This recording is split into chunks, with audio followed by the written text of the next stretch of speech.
누구신데이라요? 사람 잘못 보셨구만요. 난 됐고요, 덕고. 3년 전 히말라야 눈사태로 사망 판정을 받고 장례식까지 치렀던 대한민국 최고 재벌가의 후계자. 그가 지금 어느 외딴 섬마을에서 이름도 잊은 채 생선 장수의 일꾼으로 살고 있습니다. 난 덕구요. 저 여자가 내 마누라고 자신을 살려준 뚱뚱한 섬 여인을 내 사람이라 부르며 부모를 밀쳐내는 남자. 과연 이 기구한 운명의 끝은 어디일까요? 3년 전 죽었던 남자가 살아 돌아와 벌어진 눈물 없이는 볼 수 없는 기적 같은 이야기를 지금 시작합니다. 구독과 좋아요 그리고 알림 설정까지 꼭 한번 부탁드릴게요. 여러분의 작은 응원이 이 채널에 큰 힘이 됩니다. 진심으로 감사합니다. 사랑합니다. 여러분, 인생이란 참으로 알 수 없는 것입니다. 오늘 아침 우리가 마신 따뜻한 차 한 잔, 사랑하는 이의 얼굴을 보며 나누었던 사소한 눈인사. 그 당연한 것들이 사실은 얼마나 커다란 기적이었는지 우리는 그것을 잃고 나서야 비로소 깨닫곤 합니다. 돈이 세상의 전부라고 믿으며 앞만 보고 달려가는 사람들에게, 그리고 오늘 하루가 지루하다고 투덜대는 누군가에게 오늘 들려드릴 강동수 씨의 이야기는 큰 울림으로 다가갈 것입니다. 모든 것을 가졌던 한 남자가 단 한순간의 사고로 모든 것을 잃고 무의 상태로 돌아갔을 때 과연 우리에게 남는 것은 무엇일까요? 평창동 저택의 아침, 천국 같은 일상. 서울 평창동, 산자락 아래 자리 잡은 웅장한 저택. 이곳에는 국내 굴지의 건설사를 이끌어갈 후계자 강동수 씨가 살고 있었습니다. 그는 젊고 유능했으며 무엇보다 가족을 끔찍이 아끼는 사람이었습니다. 그날 아침도 여느 때와 다름없었습니다. 창밖으로는 이름 모를 새들이 지저귀고 집안 가득 고소한 커피 향과 각 구운 빵 냄새가 진동했지요. 식탁 앞에 앉은 동수 씨는 신문을 보며 미소 지었고 그의 아내 유진 씨는 다정하게 남편의 넥타이를 매만져 주었습니다. 여보, 이번 히말라야 원정 정말 가야 해요? 어젯밤 꿈자리가 너무 사나워서 그래요. 당신이 끝도 없는 벼랑으로 떨어지는데 내가 손을 뻗어도 닿지가 않더라고요. 유진 씨의 목소리는 미세하게 떨리고 있었습니다. 보통의 아침이었다면 대수롭지 않게 넘겼을 그 불안한 예감. 하지만 동수 씨는 아내의 손을 따뜻하게 잡으며 허허 웃어 보였습니다. 걱정도 팔자네. 내가 누구야, 강동수잖아. 이번 등반만 무사히 마치고 오면 당분간은 서연이랑 당신이랑 여행만 다닐 거야. 약속할게. 동수 씨는 그렇게 아내를 안심시켰습니다.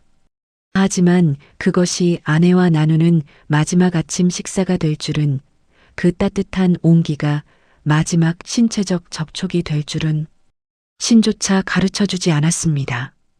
집을 나서기 전 동수 씨는 잠시 딸 서연이의 방에 들렀습니다. 7살 난 서연이는 세상을 다 얻은 듯 곤히 잠들어 있었죠. 동수 씨는 아이의 통통한 볼에 가만히 입을 맞추었습니다.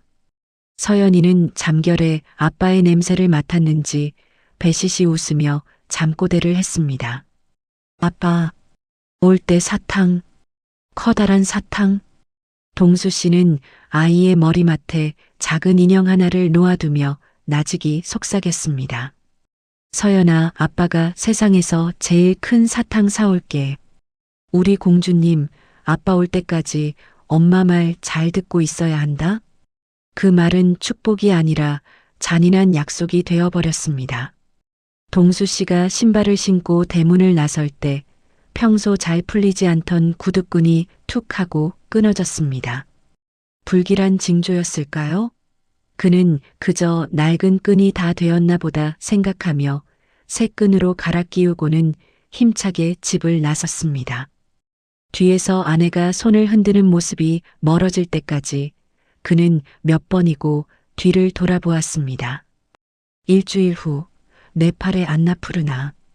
동수 씨와 산악회 대원들은 해발 7,000m를 넘어 정상을 향해 진군하고 있었습니다. 희박한 산소, 살을 에이는 듯한 추위. 하지만 동수 씨는 고통 속에서도 희열을 느꼈습니다. 거대한 자연 앞에 선 인간의 미약함을 확인하며 그는 오히려 살아있음을 느꼈던 것이죠. 하지만 산은 인간의 오만을 허락하지 않았습니다. 정상을 불과 몇백 미터 앞둔 지점, 갑자기 천지를 진동시키는 거대한 굉음이 들려왔습니다. 우웅 대지가 비명을 지르는 듯한 소리. 동수 씨가 고개를 들었을 때 하늘을 가득 덮은 거대한 눈덩이들이 폭포수처럼 쏟아져 내려오고 있었습니다. 눈사태다. 모두 엎드려. 누군가의 비명소리가 마지막이었습니다. 찰나의 순간 동수 씨의 눈앞에는 번쩍이며 수많은 기억이 스쳐 지나갔습니다.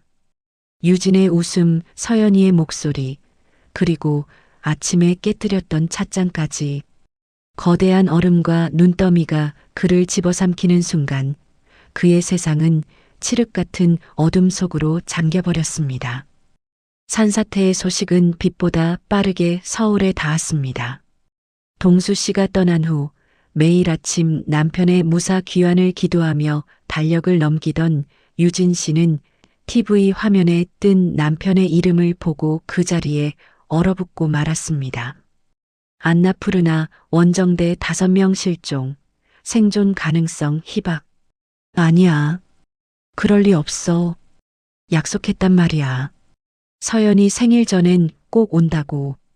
유진 씨는 떨리는 손으로 남편에게 전화를 걸고 또 걸었습니다.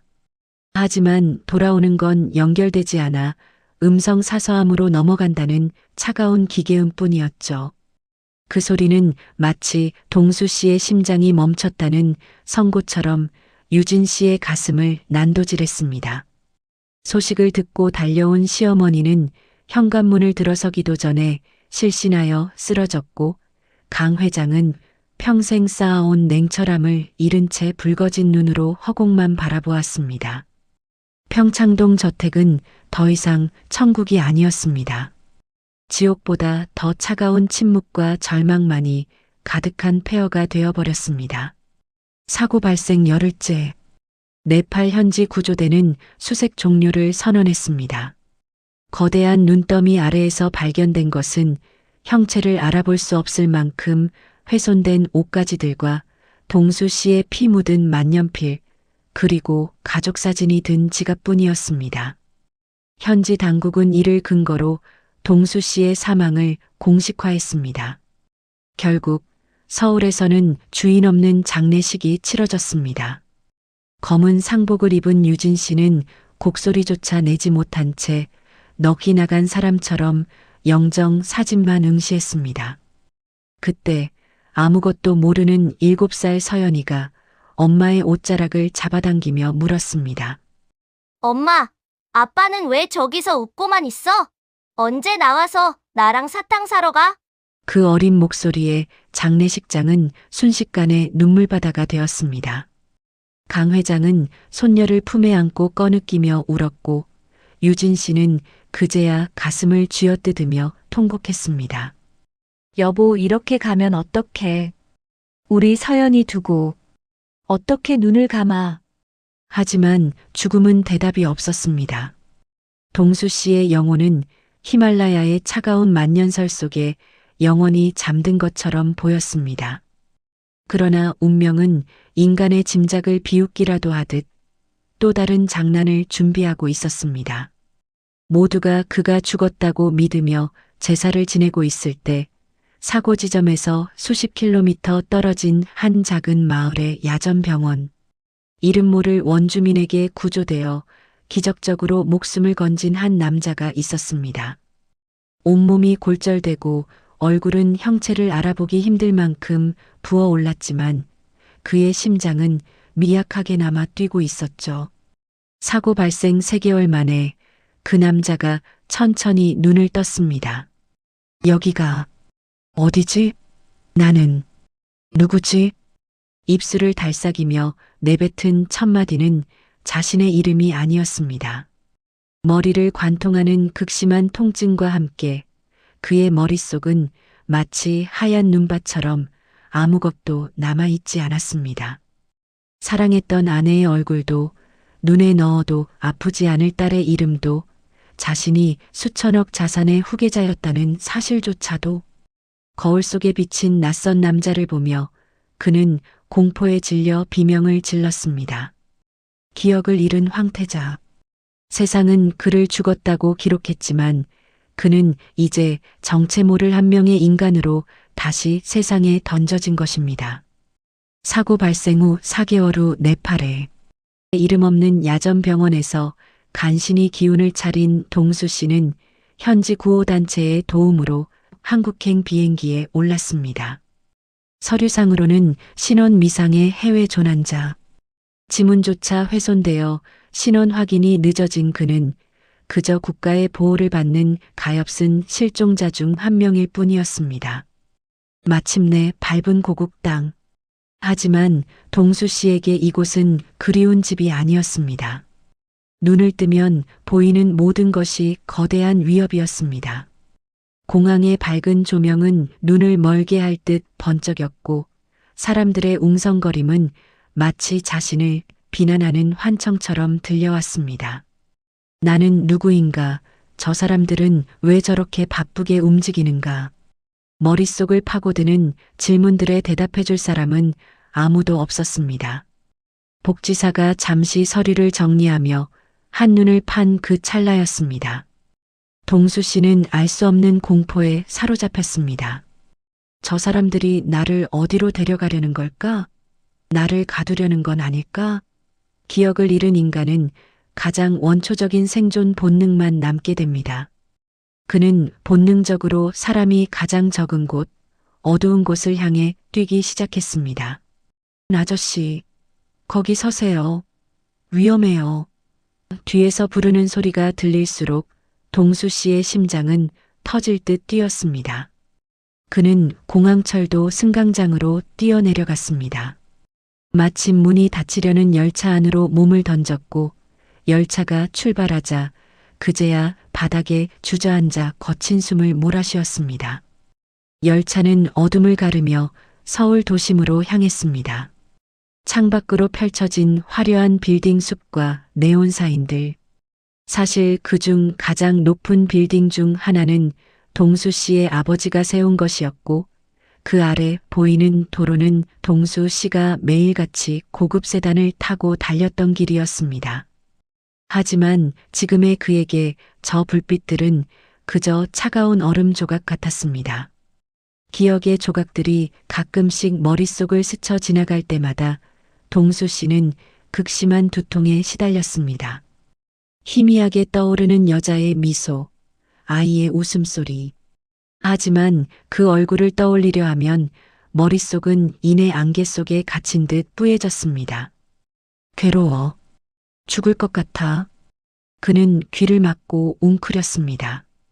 서울이라는 거대한 도시는 그에게 너무나 크고 잔인한 공간이었습니다.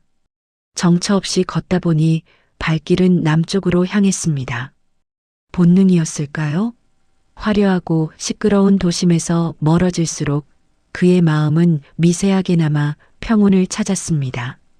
주머니에 든 것은 구호단체에서 여비로 쥐어준 몇 장의 10,000원짜리가 전부.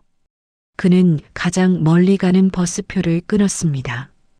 버스가 달리는 내내 그는 창밖의 풍경이 초록빛으로 푸른빛으로 변하는 것을 보았습니다. 사람들의 말소리도 점점 억세고 투박해졌습니다.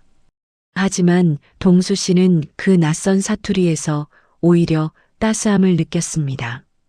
세련된 서울의 말투보다 거칠지만 정겨운 그 목소리들이 자신의 고장난 영혼을 어루만져주는 것 같았죠. 버스의 종점은 남해의 끝자락, 작은 항구였습니다. 더 이상 갈 곳이 없는 막다른 곳. 비릿한 바다 냄새가 코끝을 찔렀고 파도 소리가 귓가를 메웠습니다. 동수 씨는 부둣가에 묶인 작은 화물선 한 구석으로 기어 들어갔습니다. 며칠을 제대로 먹지도 자지도 못한 그의 몸은 이미 한계에 다다라 있었습니다. 여기가 끝인가? 이제 그냥 잠들고 싶다. 그는 차가운 갑판 위에서 웅크린 채 잠이 들었습니다. 배가 출항하는 진동도 엔진 소리도 들리지 않을 만큼 깊은 늪으로 빠져들었죠. 배는 안개를 헤치고 외딴 섬으로 향하고 있었습니다. 다음 날 아침 전라남도의 작은 섬 여울도 시장에서 생선을 파는 점순 씨는 평소처럼 바지락을 캐러 해변으로 나갔습니다. 저 멀리 미역 줄기와 함께 떠밀려온 커다란 물체를 발견한 그녀는 가슴이 철렁 내려앉았습니다. 어메, 저게 멋이여? 사람 아니여. 점순 씨가 달려가 뒤집어 본 남자의 얼굴은 그야말로 처참했습니다. 얼굴은 찰과상으로 가득했고 입술은 하얗게 터져 있었죠. 하지만 그 와중에도 남자의 이목구비는 뚜렷했고 어딘가 귀한 집 자식 같은 분위기가 풍겼습니다. 점순 씨가 가슴에 손을 대보자 아주 작지만 규칙적인 심장 박동이 느껴졌습니다. 살았네. 아직 살았어. 점순 씨는 망설임 없이 남자를 등에 업었습니다. 뚱뚱하고 투박한 그녀의 등은 기억을 잃고 떠돌던 동수 씨에게 세상에서 가장 따뜻한 침대가 되었습니다. 그렇게 강동수라는 이름은 파도에 씻겨가고 섬마을 사람들의 축복 속에 덕구라는 새로운 생명이 잉태되는 순간이었습니다. 정신을 차렸을 때 가장 먼저 느껴진 것은 코끝을 간지럽히는 고소한 참기름 냄새였습니다. 동수 씨가 눈을 떠 바라본 곳은 평창동의 높은 천장이 아닌 신문지로 도배된 낮은 천장이었죠. 몸을 일으키려 하자 전신을 두드려 맞은 듯한 통증이 밀려왔습니다. 점순, 인나셨소? 어메, 죽다 살아난 양반이 멋이 그리 급하다고. 인날라고 그랴 가만히 좀 계쇼. 문을 열고 들어온 여인은 산처럼 넉넉한 풍채를 가진 점순 씨였습니다. 그녀는 뽀얗게 우러난 미역국과 갓 지은 쌀밥을 동수 씨 앞에 놓아주었습니다. 기억이 안 난다고? 걱정 마쇼. 이 섬에선 이름 없어도 잘만 산게. 뜨거울 때 한술 뜨쇼. 동수 씨는 이름도 모르는 이 여인이 건넨 국 한 사발에 목이 메었습니다. 뜨거운 국물이 목구멍을 타고 넘어가자 얼어붙었던 그의 마음도 조금씩 녹아내리기 시작했습니다. 이름도 과거도 기억나지 않는 남자. 점순 씨는 그를 덕구라고 부르기로 했습니다. 내 동생 이름이 덕구였는디 일찍 하늘나라로 갔소. 인물이 훤칠한 게 우리 덕구랑 꼭 닮았네. 동수 씨는 그 이름이 나쁘지 않았습니다. 강동수라는 이름 뒤에 숨겨졌던 수조원의 책임감과 경영권 다툼, 차가운 시선들. 비록 기억은 나지 않지만 덕구라는 이름으로 불릴 때 그는 비로소 숨을 쉴 수 있었습니다. 점순 씨가 깎아준 투박한 머리 스타일과 남루한 작업복. 하지만 거울 속에 그는 그 어느 때보다 편안해 보였습니다. 시간이 흘렀습니다. 서툰 손놀림으로 그물을 망가뜨리던 덕구는 이제 섬에서 없어서는 안 될 최고의 일꾼이 되었습니다. 재벌가 후계자의 고운 손은 어느새 굳은 살이 박이고 거칠어졌지만 덕구 씨는 매일 아침 바다로 나가는 것이 즐거웠습니다. 덕구야, 오늘 멸치가 풍년이여. 얼른 와서 박수 좀 날러라. 동네 어르신들의 부름에 예 형님 갑니다. 라고 외치며 달려가는 그의 얼굴엔 가식 없는 웃음이 가득했습니다. 서울에서의 그는 남을 이겨야 살아남는 삶을 살았지만 이곳 여울도에서의 그는 남을 도와야 함께 사는 법을 배워갔습니다. 점순 씨는 덕구 씨에게 단순한 은인 그 이상이었습니다. 시장에서 생선을 팔아번 귀한 돈으로 덕구 씨의 약을 사고 새 옷을 사다 나르는 그녀. 덕구 씨는 그런 점순 씨의 투박한 손을 잡으며 생각했습니다. 내 과거가 무엇이든 상관없다.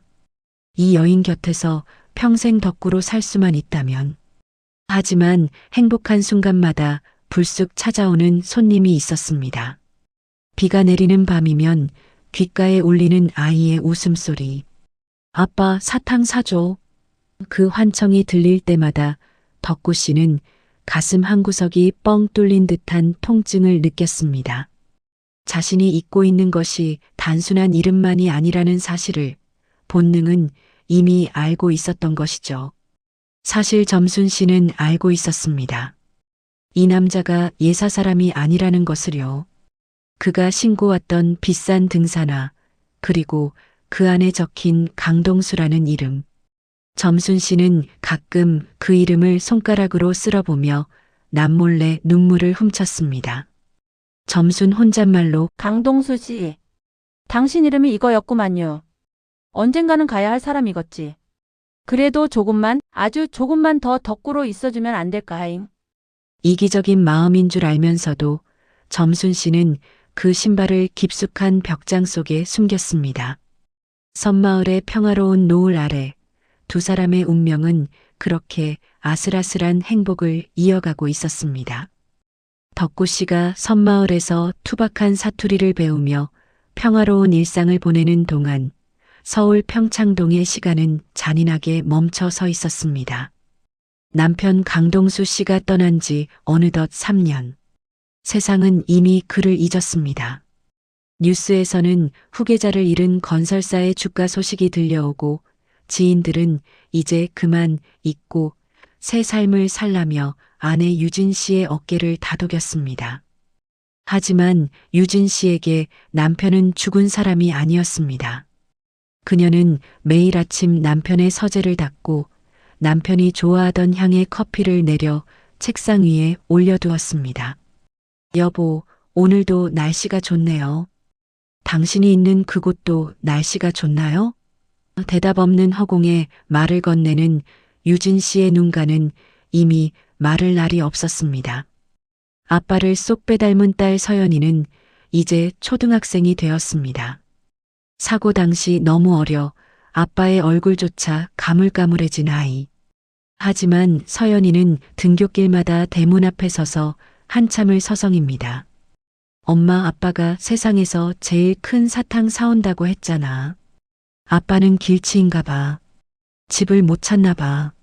아이의 천진난만한 말 한마디는 유진 씨의 가슴에 날카로운 화살이 되어 박혔습니다. 아빠의 빈자리를 채워주려 노력하지만 밤마다 아빠 옷을 끌어안고 잠드는 딸을 볼 때면 유진 씨는 차라리 자신이 남편 대신 그 눈더미 속에 묻혔어야 했다며 밤새 벽을 치며 울었습니다. 아들을 잃은 슬픔으로 건강이 악화된 강 회장. 그는 경영 일선에서 물러났지만 마지막으로 완수하고 싶은 숙제가 하나 있었습니다. 그것은 아들 동수가 생전에 그토록 아꼈던 남해안 관광단지 개발이었습니다. 동수가 이 섬들을 보며 그랬지. 자연을 해치지 않고 사람이 쉬어가는 공간을 만들고 싶다고. 강 회장은 아들의 꿈을 대신 이루기 위해 직접 현장 시찰을 결심합니다. 사람들은 말렸습니다. 그 연세에 험한 섬마을까지 직접 가는 것은 무리라고요. 하지만 강 회장의 마음속 깊은 곳에는 본능적인 외침이 있었습니다. 어쩌면 내 아들이 그 바다 어딘가에 살아있지 않을까? 그것은 논리가 아닌 아버지만이 가질 수 있는 마지막 희망의 끈이었습니다. 운명의 수레바퀴는 마침내 한 곳을 향해 구르기 시작했습니다. 강 회장 일행의 시찰 명단에 포함된 수많은 섬 중 하나, 바로 덕구 씨가 살고 있는 여울도였습니다. 유진 씨 역시 남편의 흔적을 쫓아 전국을 헤매던 중 지푸라기라도 잡는 심정으로 이번 시찰에 동행했습니다. 여보, 이번 시찰이 끝나면 정말 당신을 보내줘야 할까요? 유진 씨는 바다를 바라보며 나직이 속삭였습니다. 3년이라는 긴 시간 동안 단 한 번도 남편의 생존을 의심치 않았던 그녀였지만 이제는 지칠 대로 지쳐버린 상태였습니다. 배가 닿고 유진 씨가 섬에 첫 발을 내디딘 순간 그녀는 알 수 없는 전율을 느꼈습니다. 코끝을 스치는 비릿한 바다 내음 속에 왠지 모를 익숙한 향기가 섞여 있는 것만 같았죠. 하지만 주변을 둘러봐도 보이는 것은 투박한 상인들과 낡은 건물들 뿐이었습니다.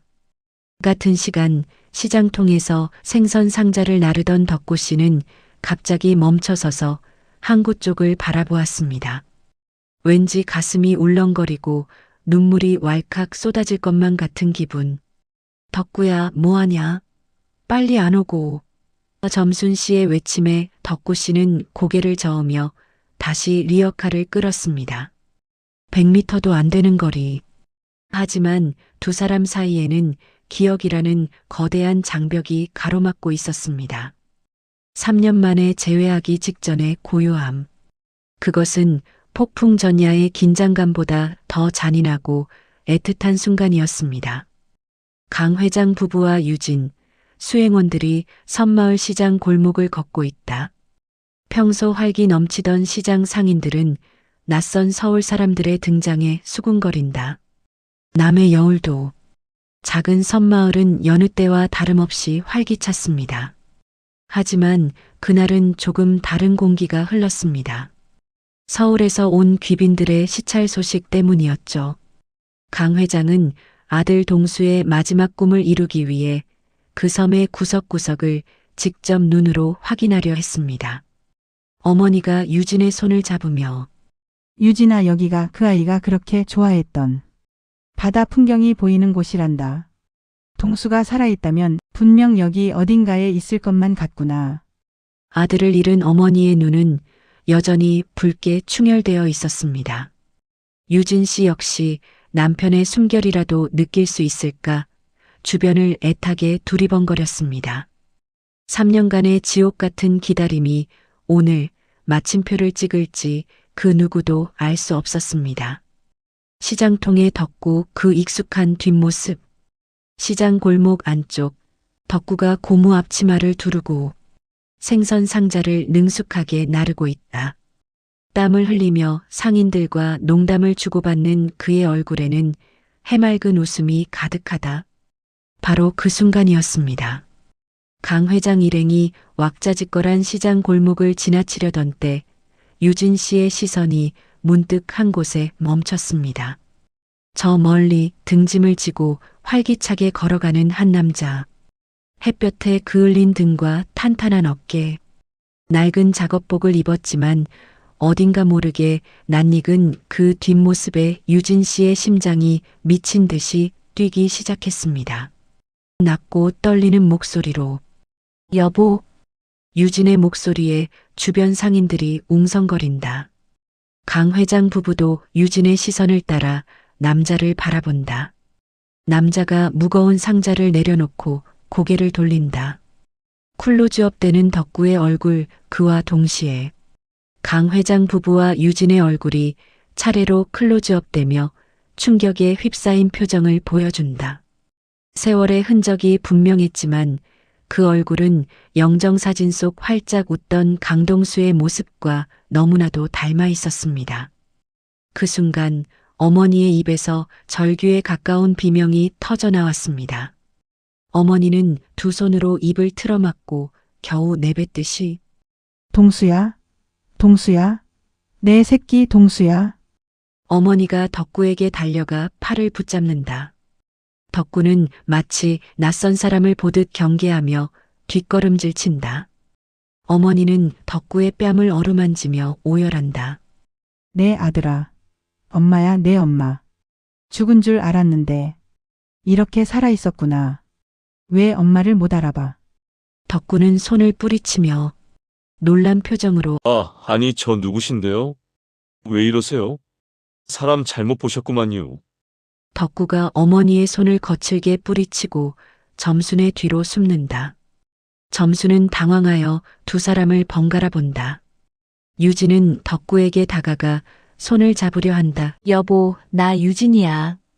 당신 아내. 서연이 아빠. 우리 서연이가 얼마나 당신을 기다렸는데. 어떻게 나를 몰라봐. 덕구는 고개를 저으며 유진의 손을 피한다. 나는 덕구예요. 이 아주머니가 내 임자고. 당신들은 누구세요? 나는 아무것도 몰라요. 자신을 알아보지 못하는 덕구의 싸늘한 눈빛에 유진과 강 회장은 그 자리에 주저앉아 오열한다. 시장 상인들도 이 모습을 보며 안타까워한다. 죽은 줄 알았던 아들을 3년 만에 만난 기쁨은 잠시, 자신을 알아보지 못하고 남처럼 대하는 아들의 싸늘한 눈빛 앞에서 가족들은 그 자리에 무너져 내렸습니다. 나는 덕구다. 저 아주머니가 내 임자다. 그 한마디는 유진 씨의 심장을 갈기갈기 찢어 놓았습니다. 강 회장은 덕구를 바라보며 힘없이 동수야. 내 아들 동수야, 왜 너는 아버지를 몰라보는 개냐? 유진 흐느끼며 덕구의 다리를 붙잡는다. 여보. 제발, 제발 나 좀 봐줘. 당신 아내라고. 유진이 가방에서 낡은 가족사진과 딸 서연이가 녹음한 인형을 꺼낸다. 인형의 버튼을 누르자 어린 서연이의 천진난만한 목소리가 시장에 울려 퍼진다. 아빠, 서연이가 기다릴게. 꼭 돌아와서 나랑 약속한 사탕 사줘야 해. 사랑해, 아빠. 그 소리를 들은 덕구의 얼굴이 일그러진다. 극심한 두통에 머리를 감싸 쥐고 바닥에 주저앉는다. 빠르게 스쳐 지나가는 과거의 환영들, 눈사태, 딸의 웃음, 아내의 미소, 아파. 머리가 깨질 것 같아. 서연아, 서연아. 고통스러워하는 덕구를 붙잡고 통곡하는 유진과 어머니. 그 모습을 멀리서 바라보며 자신의 행복이 끝났음을 직감하고 소리 없이 눈물을 흘리는 점순의 얼굴을 클로즈업한다. 잃어버린 기억의 조각들이 딸의 목소리를 타고 덕구 씨의 뇌리를 강타했습니다. 그것은 축복이 아니라 고통이었습니다. 자신의 삶을 송두리째 뒤흔드는 기억의 폭풍 앞에서 덕구는 더 이상 평화로운 섬의 일꾼이 아니었습니다. 3년 만의 재회. 기쁨은 없었고 오직 처절한 절규만이 시장 골목을 울렸습니다. 자신을 찾아온 가족들과 자신을 살려준 여인. 덕구 씨의 기억은 돌아왔지만 그의 마음은 두 갈래 길 위에서 처참하게 찢겨나갔습니다. 이 운명의 장난은 과연 어디로 향할까요? 시장통에서의 소동 이후 덕구 씨는 정신을 잃고 쓰러졌습니다. 갑작스럽게 쏟아져 들어온 3년치의 기억이 그의 뇌를 마비시킨 것이었죠. 병실 밖에서는 강 회장 부부와 유진 씨가 숨죽여 눈물을 흘리고 있었습니다. 여보, 우리 동수 정말 괜찮을까요? 기억이 돌아와도 우리를 원망하면 어쩌죠? 유진 씨의 질문에 누구도 대답할 수 없었습니다. 새벽녘 동수가 천천히 눈을 뜬다. 옆에서 밤을 지새우며 기도하던 유진이 그를 발견한다. 갈라진 목소리로 유진아, 춥다. 이불 좀 덮어줘. 번개라도 맞은 듯 굳었다가 이내 오열하며 여보, 나 알아본 거야? 정말이지? 나 유진이야. 유진의 떨리는 손을 꼭 잡으며 미안해. 너무 늦었지. 우리 서연이 사탕 사줘야 하는데. 아빠가 너무 늦게 왔어. 마침내 터져나온 이름.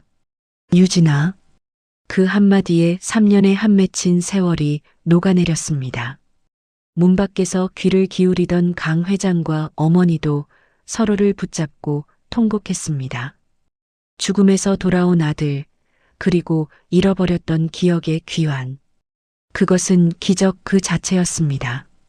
병원 복도 끝 의자에 덩그러니 앉아있는 점순. 그녀의 옆에는 덕구가 입던 낡은 옷가지들이 보따리에 쌓여 있다. 동수가 휠체어를 타고 그녀에게 다가온다. 모든 기억을 되찾은 강동수.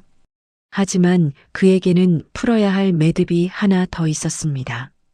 바로 자신을 살려주고 3년간 덕구로 살게 해준 여인 점순 씨였습니다. 동수 씨는 말끔한 환자복을 입고 점순 씨 앞에 섰습니다. 점순 씨, 아니 임자. 서둘러 짐을 챙기며 일어난다. 일부러 밝은 척하며 아이고 강동수 선생님, 이제 기억 다 나셨다면서요? 축하해요.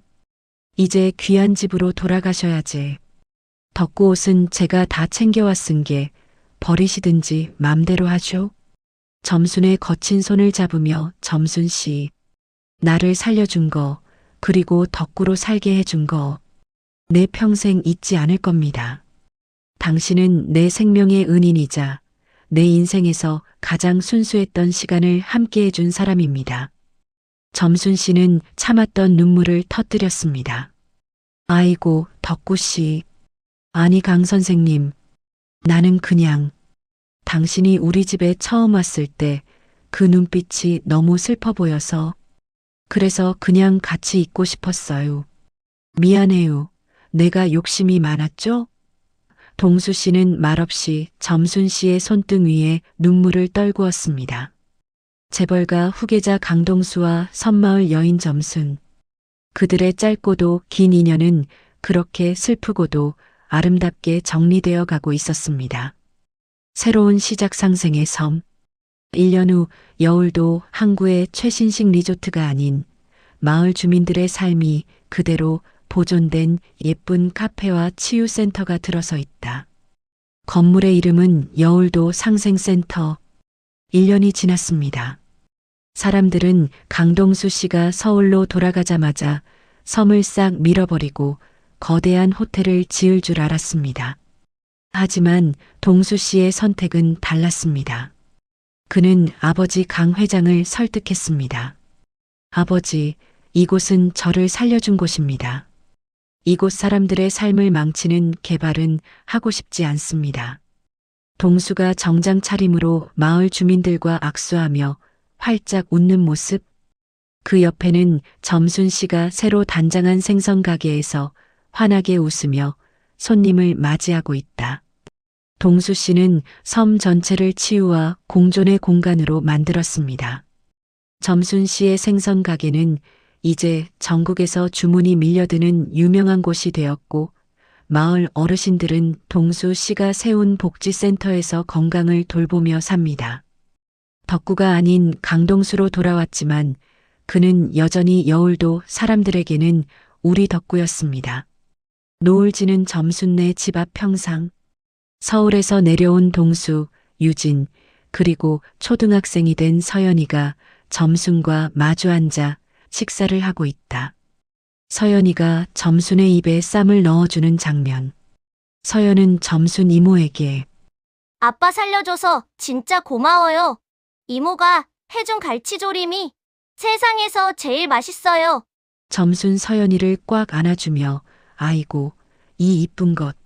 이모는 서연이만 오면 힘이 불끈불끈 난단게. 그 모습을 바라보는 동수와 유진의 미소. 유진이 점순의 손을 따뜻하게 맞잡는다.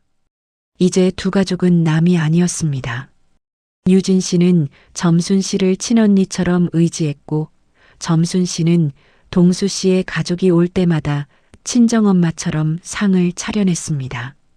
사고는 비극이었지만 그 비극이 맺어준 인연은 세상 그 무엇보다 단단한 축복이 되었습니다. 동수가 홀로 바다를 바라보며 서 있는 뒷모습. 서연이가 달려와 아빠의 손을 잡는다. 카메라는 점점 멀어지며 여울도의 평화로운 전경을 비춘다. 동수 씨는 가끔 혼자 바다를 보며 생각합니다. 만약 그때 사고가 나지 않았다면, 만약 자신이 계속 서울의 화려한 방 안에서만 살았다면 어땠을까? 아마도 그는 사랑의 진짜 무게를, 사람의 따뜻한 체온을 영영 모른 채 살았을지도 모릅니다. 기억은 사라져도 사랑은 남는다. 바다는 오늘도 말없이 파도를 치며 우리에게 가르쳐 줍니다. 진짜 소중한 것은 눈에 보이는 화려함이 아니라 벼랑 끝에 선 누군가에게 내밀어준 투박한 손길, 하나라는 것을요. 오늘 이야기가 여러분께 작은 용기와 지혜를 드렸기를 바랍니다. 힘든 순간에도 포기하지 않는 것. 그것이 바로 우리가 가진 가장 큰 힘이 아닐까요? 다음에도 더 좋은 이야기로 찾아뵙겠습니다.